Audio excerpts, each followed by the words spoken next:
कंबरज में civil society तरफा कराची में खंबेल गनी अमान चांडियो जे आज़ादी लाए हथन में प्ले कार्ड खणी गनी अमान जी आज़ादी लाए नारेबाजी कंदे डिस्ट्रिक्ट प्रेस क्लब अॻियां एहतजाज कयो।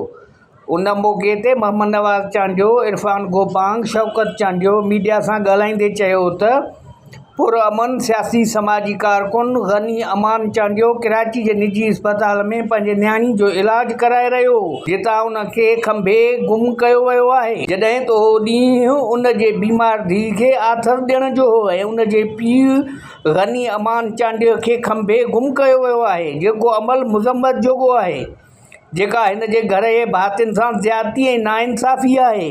हिननि वधीक चयो त गनी अमान चांडियो खे बग़ैर कंहिं ॾोह जे खंभियो वियो आहे। हिननि अख़्तियारनि खां मुतालबो कयो त फौरी तौर ते गनी अमान चांडियो खे आज़ादु करे इंसाफ़ कयो वञे। कैमरामैन शोएब अमन सां गॾु मोहम्मद मिठल खोसो, डिस्ट्रिक्ट रिपोर्टर कोशिश डिजिटल, कंबर शदाद कोट।